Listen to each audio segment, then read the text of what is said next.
With me now is Mark Simpson, the organizer of Serenathon 2012 in Salem, Massachusetts. And you came all the way from Washington State. And the idea is to celebrate a TV character. Her name is Serena. Serena. Right there. And Serena happens to be an actress by the name of Pandora's Box. Yes. Who is she? Who's Pandora's Box? Tell me. Well, she hasn't done much. She only did Bewitched. Actually, she was Elizabeth Montgomery. Yeah. A lot of people don't know that. A lot of people, a lot of people actually believed the time that it was a different actress once they started crediting the part to Pandora's Box. But Yeah. It was Elizabeth Montgomery, and that's a name that she made up, basically based on Pandora's box. If you say it really fast, it comes out Pandora's Box. Yeah. So she prefers Pandora's Box over Pandora's Box. Well, she's apparently they suggested that she just call her Pandora Box, but she said that wasn't quite. That wasn't going to work. So. So you organized the Bewitched fanfare back in 2006, I think the first one was, and this is your second. Well, that wasn't the first one, but that was in Salem. In Salem. Yeah. And that was the year after the Bewitched statue came to Salem. Mm-hmm. And this is the second one that you organized in Salem. In Salem, it's pretty. A few of us came here in 2009, but I don't count that. So. It was a fanfare. Yeah. That was how many at the time? This was 2008. There were only like six or seven. 6 or 7 people. Yeah. But so what made you want to celebrate Serena? What is the idea of celebrating Serena? I don't know. I've always loved Serena. My favorite episodes. Not that all the episodes aren't my favorites, but my very favorite episodes are Serena episodes. I love Serena. How many episodes altogether were? I don't know. Like 25 maybe. I don't know. You know what? I don't think I've ever counted it. Yeah. I could probably name them, but count them. I haven't done that, so I'm not sure. Yeah. Okay, and so the idea of how did the idea of Serena come to Bewitched? Who thought of Serena? And well, Liz claims that she created the character because she just thought that Samantha was too nice, and she wanted something where she could just kind of play something different and not be so nice and not react to the way that Samantha would, and so she thought of Serena as kind of her alter ego. Yeah, and the idea of having lookalikes on TV was very common. Was a common idea in situation comedies, and not even just situation comedies. All TV shows have done that at one time or another. But I think Bewitched did it best. Yeah, perfectly. Because that's really, to my knowledge, that's the only show where people actually believed that the other character was a totally different actress. So. Yeah. And actually, the first time she played herself. Wasn't Endora who played? It was Samantha. But I think maybe that's where the idea for Serena may have come from, because it was actually Endora pretending to be Samantha taking her place at a dress fitting, and she kind of acted kind of like Serena. She just kind of had that Serena attitude. She was supposed to be Endora. But, but I think that maybe that's where maybe the idea for Serena first came about. Yeah, and she spoke with that haughty voice. Stuck with her all throughout. Yeah. Now her beauty mark, you mentioned yesterday in the seminar, you were talking about her beauty mark, and that Rolf, the artist, Miller, changed it quite a bit. Well, they changed it depending on what the episode. I guess basically what the episode was about. Serena they always did like different beauty marks in different episodes, and she started out with basically just a little like mole on her cheek, and I think Liz actually had a mole there that she used to cover up with makeup. She would sometimes have a heart or a peace sign or the female symbol. I guess in one episode there was like a treble clef, like a Boyce and Hart. Serena Stops the Show. She had like a treble clef on her for her beauty mark.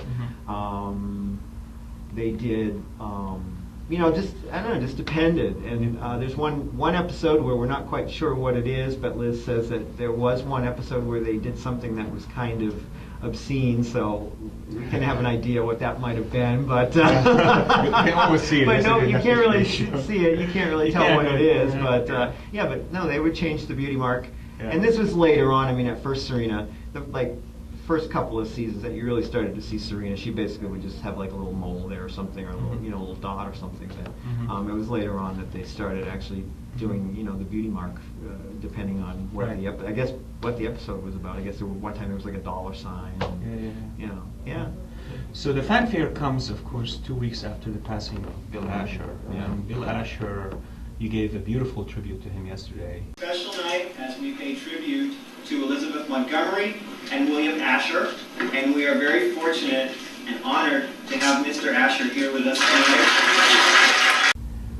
Tell me a bit about Bill Asher. Tell the audience who Bill Asher is, for those who don't know. Well, he was a producer and director of Bewitched, and he basically, Saul Sachs is credited in creating the show, but the rule is that whoever writes the pilot script of a series is considered to be the creator. Bill Asher and Elizabeth Montgomery are really the ones who really created that series. Bill Asher was in charge of that series right from the very start, although they didn't really in writing they didn't give him that power, but he was an awesome guy. I had the opportunity of knowing him. I've been to his house. He was a real hero to me. Mm-hmm. I admired a lot of his work, not just Bewitched, but he did I Love Lucy. He did all the classic episodes of I Love Lucy. The Patty Duke show, he's involved in that in the first season. He co-created it and directed it in the first season, and then he moved on to Bewitched. He just did a lot of different shows. He did Dinah Shore show. He did the Shirley Temple Theater. He did the 3 episodes of that, I think 2 or 3 episodes of that with Agnes Moorehead, and this was prior to Bewitched. Mm-hmm. In the 70s, he did directed a lot of the Alice episodes of Linda Lavin. He did the first reunion movie for I Dream of Jeannie, which I guess Liz wasn't too happy that he did that, but he did all the Beach Party movies. He was just a really incredible guy. He had a lot of work that really affected people and changed people's lives. We wouldn't be here right now if it weren't for Bill Asher. Yeah. And just over the last few years, he was 90 years old, and he got to the point where he wasn't recognizing people. And from what I understand, it was really frustrating for him because he would, know that he should recognize people and he didn't, and it really upset him. Oh. But we were really fortunate that we had him at Fanfare in 2010, and that night he was sharp as a tack. He was married to Liz Montgomery for 10 years. 11. Well, they got married in 1963, mm-hmm. and they were officially divorced in 1974. 74. Yeah. So it's almost the time life of Bewitched itself. Yeah. 10 years. Pretty much. Yeah. But I don't know. I really believe that. In fact, he stated it. There was a video when they did the statue unveiling that somebody, I don't know who it was, that shot at I think maybe one of the Boston TV stations or something, and I saw it online at that time. And he came right out and said that Liz was the love of his life. He did. Yeah. Which I wondered. I wondered. It's like, my gosh, how his current wife was Meredith. She was listening to that. It's like, how say that? How would that make Meredith feel to have mm-hmm. to hear him say that?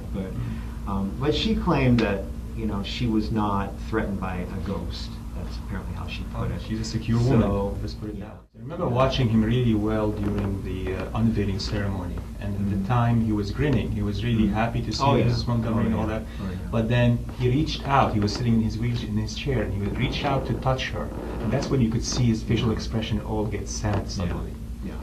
Well, from what I understand, even after they were divorced, through the end of her life, they were very close, and he claims that he collaborated with her on everything she did. Mm-hmm. I don't know. but that's what he said. But they were just very close. I know that he wasn't married. Hadn't met Meredith yet by the time that at the time that Liz passed away. And I think he had been married to Joyce Bulifant prior to Meredith, and I think that they were already divorced at that time. But I understand that he was really upset when she passed away, as we all were. Yeah, I mean, all these greats have passed away on. The only remaining really great is now Bernard Fox and Aaron, who is too young. That's basically it. And David and Greg, Mandel, or Lawrence, or whatever. But they're all gone. And it's sad. Yeah, it's really sad. Yeah, and I was lucky enough to get to meet most of them. I met Dick Sargent years ago on 2 different occasions. You said that, yeah. Very nice man. Yeah. I never had the opportunity to meet Dick York or Agnes Moorehead, of course, but I met Casey Rogers, got to know Casey. I met Sandra Gould a couple times, Mrs. Kravitz, the second Mrs. Kravitz. I met a lot of the people that guest starred on Bewitched, because basically that's all that's left. So we had quite a few at Fanfare last time. We had Bobby Hart from Boyce and Hart, who were in the Serena Stops the Show, and then Art Matrano, who played their manager, because he was on Bewitched several times. Ron Masak, who made appearances on Bewitched many times. People would probably know him as the sheriff on Murder, She Wrote. And Heather Woodruff Perry, who played Betty in a couple of episodes in the 3rd season. She's been with us a couple times, and Heather and I have gotten to be really good friends. She's just such a sweet lady. And we refer to her as our favorite Betty. She only made 3 appearances as Betty, but she was in at least 2 of the most classic episodes of Bewitched. So I've been real fortunate. Growing up watching the show and just loving it so much and loving Liz, I never in a million years dreamed that I would grow up and be doing this stuff and and meeting these people and actually knowing them as people, because you're a little kid and they're not. I don't know. Is it? Maybe you feel like they're not even real people. They're in the television, They're not even real people. They're not real people. You don't picture them as actually being real flesh and blood people. But they are. That's what they are. But they are. Aaron is wonderful. Yeah. I've known Aaron for several years, and their sister Diane too. I met her.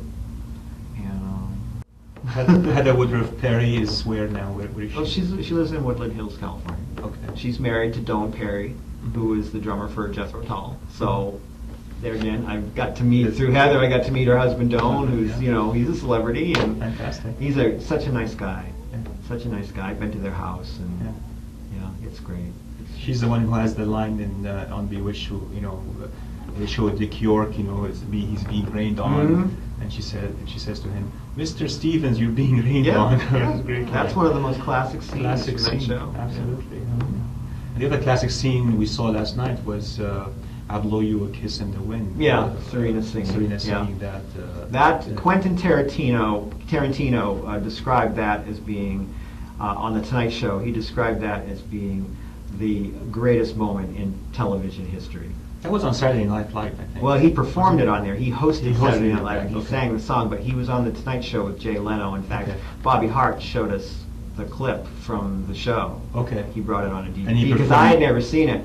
Well, I think he had that too, but in the clip when he was on the Tonight Show with Jay Leno, he actually said that he felt that was the greatest moment in television history.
can watch it like 200 times, never get tired of it. Yeah. That's how good that That's is. great. It It's really great. is And great, that gave great, Liz good the stuff. opportunity. She had a ball doing that. That gave her Really the good chance, stuff. the opportunity to sing and dance, and she really did have a nice voice. Yeah. She was just very shy, and I don't think she ever really wanted to like get up in front of an audience and sing. Although she did host the Hollywood Palace. Yeah. But to me, I watch it, and she just looks like she's just very uncomfortable. That she's just not comfortable performing that way Singing in that way. front of an actual, Yeah. audience. Yeah. But She did do it later though on stage. I mean. you could well, hear I her mean, sing she on did. stage, yeah. She did. Mhm. Love letters, and she did do some stage work. Not a Mhm. lot, but she did do some stage work. But I don't think she was comfortable singing Singing, in yeah. front of an audience. But as Serena, she was comfortable. And I somehow, really, more comfortable than. I think later, I think she kind of got more used to it. Mhm. She didn't want to do interviews. She was terrified to do interviews. But later on, she went on a lot of talk shows. And I think she was kind of getting more comfortable with it. Mhm. But she was just very shy, and she just didn't like doing that kind of thing. Yeah, yeah. So she just didn't do it. And to me, watching her host the Hollywood Palace, Mhm. she was fine when she was doing skits and stuff. But when she was, kind of singing, she sang "Bewitched" or "Bewitched, Bothered and Bewildered" with Vic Damone. Elizabeth, I never miss your show. Never miss it. You made noses popular in show business for the first time. Oh, Vic, didn't First you ever time. hear of Jimmy Durante or Bob Hope? Every week on television, I'm a fool about your charms. Since I saw you, I envision you here in my arms. Compliments like that are charming, warm and real and fine and rich. But my looks are not disarming. You're hooked by my twitch.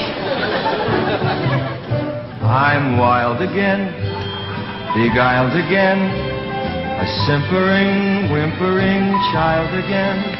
Bewitched, bothered and bewildered are you.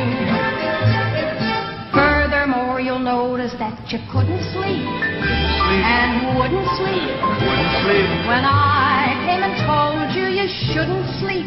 shouldn't sleep, bewitched, bothered and bewildered. Am I'm in your power, but what of it? He is lost, I can tell. Watch my nose. How I love it. It's a bewitching spell. But here's the thing. Viva Each spell I bring just comes back at me when I hear you sing. bewitched, bothered and bewildered. Reciprocal magic is not very tragic when I have you.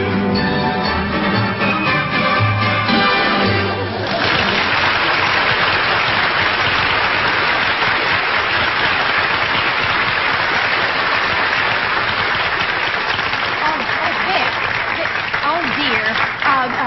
But then when she was just kind of talking, Mhm. introducing things in front of the audience, she just didn't look to me like she was really comfortable doing it. Yeah. So, So what's up for tonight with the theme, with the Serena theme? well, Continue. tonight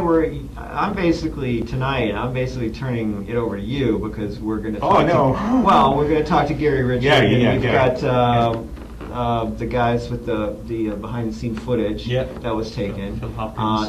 Phil Hopkins and Pierce Sears. Yeah. Mhm. And I'm basically going to turn this over to you and let you, run that Sort of talk show. with them and yeah. let them- But yeah. we'll kind of wrap it up tonight. Sounds we'll good. watch Darren on a Pedestal. Well, that's what counts. So. Yeah, it was really wonderful to, see you organize this fanfare and see the attendance and to see Right. the work that Well, goes into it. You don't even It's realize. a lot of work and it's a lot of stress. It really is. But and I get frustrated and I think, why do I do this sometimes? And a lot of times I'll say, you know what, I'm not doing this anymore because I just can't. I heard you say I that. can't do it. I heard you I say seem to that say that several every times. time. Yeah, you do. Yeah. But when all is said and done, you know, everybody always seems to have a good time. Although I'm very critical of myself, and a lot of times I feel like things don't go the way I want them to, and I get frustrated with that. But you know, when something doesn't go the way I want it to, usually people don't know because they don't know what I have planned. So they don't really know, but they seem to have a good time every time, and you know, they keep coming back. So I must be doing something right. You know, so when it's over and I look back on it, it is very rewarding because I feel like I'm doing something, you know, that's making people happy. I mean, and, you know, the attendance this year is not huge, but that's okay.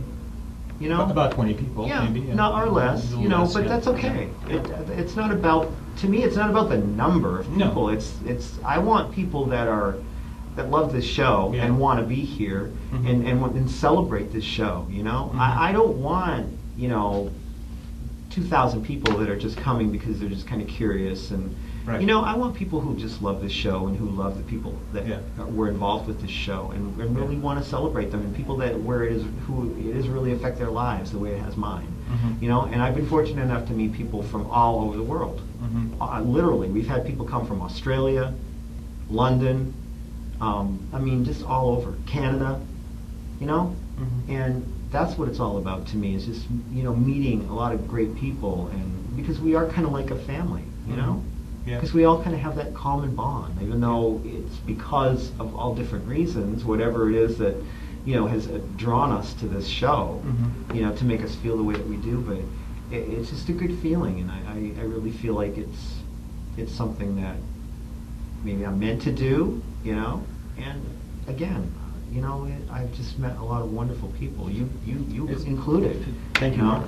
It's been a lifetime work for you. I mean, really. I mean, you've been kind of. Yeah. I mean, I didn't really start doing this stuff until about 10 years ago. But I mean, ever since I was a little kid, I've loved this show. Really collecting Bewitched stuff, or just reading being, about Bewitched. you know, obsessed about it. You know, constantly. When I was a little kid, I would tape record every episode. You know, and then when, you know, VCRs came around, I would videotape every episode, and you know, then I started collecting stuff, and you know, I would draw pictures and just whatever. I remember when I was a kid, my mother I'd be drawing a picture, my mother would look at it and say, "Don't you ever think about anything else?" It's like, well, you know what? I don't think I ever really did. It made me happy. I don't know why.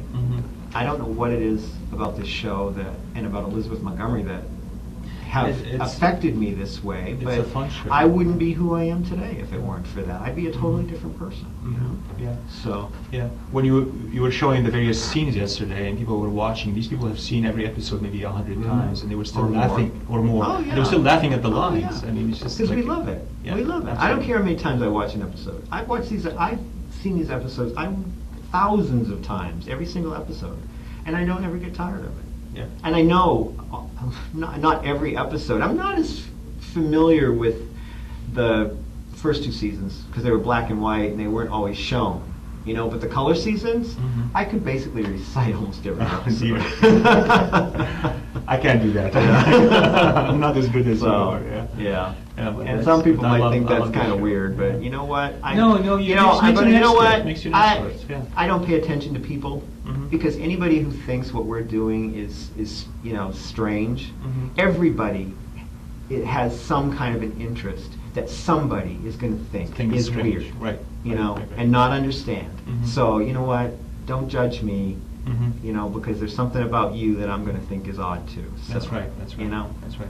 And today people were stopping you and saying, you know, what are you guys doing? well, nobody really said much, but there were a lot of people staring at our at your T-shirts, T-shirts. our Serenathon T-shirts. We had a Over lot by of the stares. statue in Gloucester, Everywhere. Everywhere. When we were in Taste of Time this morning right, for that's right. breakfast, there was a woman Picture. sitting there staring at my T-shirt. And, you know, I don't say anything. It's just like, well, you know, It's a great I'm not T-shirt. telling you what it's about. You Beautiful don't T-shirt. know. Use the Bewitched. This is my design. Bewitched font and everything. Yeah. I drew Serena. Yeah. That's a great idea. So what's on the agenda for the next fanfare? Well, next time, it'll probably be 2014, and that's the 50th anniversary, so that's going to be big. That's going to be huge. I'm going to need help with that one. That's the one. That's going to be a big event. My dream is to rent the soundstage at Sunset Gower, stage 4 at Sunset Gower Studios, Isn't that something? the original studio that the show was shot in. Yeah, yeah. That's my goal. From that, I don't know. I just want to get every single person that I can that's left, Yeah. to make an appearance. I have this dream of doing a Tabitha reunion with everybody that's ever played Tabitha. The ones who were babies, and then Aaron and Diane Murphy. Yeah. And then They did a couple cartoons, and the girls who did voices for the cartoons, and then even the Tabitha series. I'd love to have Lisa Hartman Black. Yeah. I mean, I just think that would be great. I love her. Yeah. I love her. And we She's- haven't seen her she- since. I mean, we haven't seen her in too many roles. have we? She married Clint Black in 1992, Yeah. I think it was, Mhm. and a few years later they had a little girl, Mhm. and she basically stopped working to raise her daughter, and I think that's great. I mean, I would love to see her. I mean, they did a project just this year that just came out like 2 months ago. Yeah. It went straight to DVD, but it's Flicker 3. And it was produced by Michael Damian, and it stars Clint Black, Lisa Hartman Black, and their daughter, Lily Pearl, is actually in the movie, and That's funny. she's awesome. That's great. So, yeah, so it was nice to see her, but to me, she's not, as high up there as Elizabeth Montgomery, but I do love Lisa Hartman, and there are a lot of people that don't like the Tabitha series, but I think I like it. I liked it, and so. Yeah. Yeah, I haven't seen too many of them. I've seen some of them. It only on lasted YouTube 12 here and there. episodes, 12 but, episodes, yeah. How many episodes altogether on Bewitched? Well, 254. Yeah. 2 of them were recut episodes where they took, 2 episodes and they were basically reruns, but they filmed a little bit of new footage and did it as kind of like a flashback episode when they did the repeats. And Bill got the idea for that from I Love Lucy, because they did that after Lucy had the baby. They would film, new footage, and then they're like reminiscing about stuff that happened while Lucy was pregnant, or. Yeah. But he did that. But there's apparently they reran the pilot on January 31st, 1964, and they filmed some new footage. And Darren and Samantha are basically celebrating, I guess, New Year's Eve, and reminiscing about their honeymoon and when she told him that she was a witch. Oh. So that was the other 2 recut episodes were included on the DVD sets because they were first season episodes that were included in the second season, so they put them on the second season disc. I think probably if that does exist, and Bill Asher claims, I heard this from Bill Asher. I mean, I didn't hear it from myself, but he told somebody who told me. Okay. And I think if that episode does exist with that new footage, the reason why they would not have put it on the DVD is because that episode was already on the DVD. It was a pilot episode for season 1. So it was already on that DVD. It was rerun during the first season. So they wouldn't put the same episode on the DVD twice. Right. And Sony is not big on extras. So, Yeah. all other studios, Paramount or whatever, are really good about putting extras on. And if there is something like that, then they will put it in as an extra. The new footage, they'll put it on as an extra. But Sony's not big on extras, so you're never going to see anything like that. So, Yeah. so that's another one of my goals for Fanfare 2014 is to try and somehow, find that and show it, because it's Yeah. never been seen since 1964. Yeah. Well, that's great. Mark Simpson, thank you so much. Well, thank you, Peter. It's been wonderful the last couple of days Yeah. to be here with you. That's and always good to see, be here. To see everything Yeah. that you've been doing. Painstakingly, little by little, you really put this together beautifully. Thank you. And we all love Serena. We do. We all love Mark Simpson. And thank you very much, folks, and good night. Thanks.